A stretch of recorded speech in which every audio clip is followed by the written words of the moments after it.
Hello friend, welcome to mini blog. তো তোমাদেরকে বলেছিলাম যে নেক্সট ভিডিওতে তোমরা দেখতে পারবে যে বিয়েতে আমি কীভাবে সেজেছি। আর দেখতেই পাচ্ছ এটা হলো আমার ফাইনাল লুক। তো তোমরা দেখে নাও একবার। তো ফ্রেন্ড, আমাকে কেমন লাগছে অবশ্যই কমেন্টে জানাও। আর দেখতেই পাচ্ছ এদিকে মাসিকে গিফটটাও দিয়ে হয়ে যাচ্ছে। তো কী গিফট দিয়েছি সেটা তোমরা দেখতেই পাচ্ছ যে মা পরিয়ে দিচ্ছিল। তো কি বলবো তোমাদেরকে, আমাদের যেরকম সাধ্যের মধ্যে আমরা সেরকম একটা গিফট দিয়েছি। তো তোমাদের গিফটটা কেমন লাগছে অবশ্যই সেটাও কমেন্টে জানাও। সবাই মিলে তারপর অল্প নাচানাচি করতে চলে আসলাম। আর দেখতেই পাচ্ছ এখানে পুরো নাচানাচি হচ্ছে, সবাই মিলে নাচ ড্যান্স করছি। দেখতে পাচ্ছ আমাকে ড্যান্স করে নিয়ে তারপর ফ্রেন্ড এত খিদে পেয়েছিল তার জন্য খেতে বসে পড়েছি।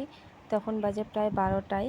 তো এত খিদে পেয়েছিল কি বলবো, নাচানাচি করে তারপর খেতে বসে পড়েছি। দেখতেই পাচ্ছ প্রথমে রুটি খেয়ে নিলাম, তারপর একে একে সব কিছু এদিকে সব কিছু দিয়ে দিল। দেখতেই পাচ্ছ নামগুলো এতটা মনে নেই আমার, কী কী ঘন্ট মন্ট ছিল আর কি, ভাজি মাছ মাংস অনেক কিছু ছিল, এগুলোর নাম এতটা মনে থাকে না। তো খাওয়া দাওয়া কমপ্লিট করে তো আবার নাচানাচি করতে চলে আসলাম। দেখতেই পাচ্ছ আমি পুরো আমি কি বলবো, আমি একা একা নাচি, কেউ নাচছে আর না নাচছে সেটা আমার দেখারই কোনো ইসেই নেই। আমি নিজের নাচতে লাগবে তো সেভাবেই নাচানাচি করছিলাম। ভীষণ এনজয় করেছি, ভীষণ নাচানাচি করেছি। তো নেক্সট পার্টে তোমরা দেখতে পারবে যে বাসি বিয়েতে কী কী এনজয়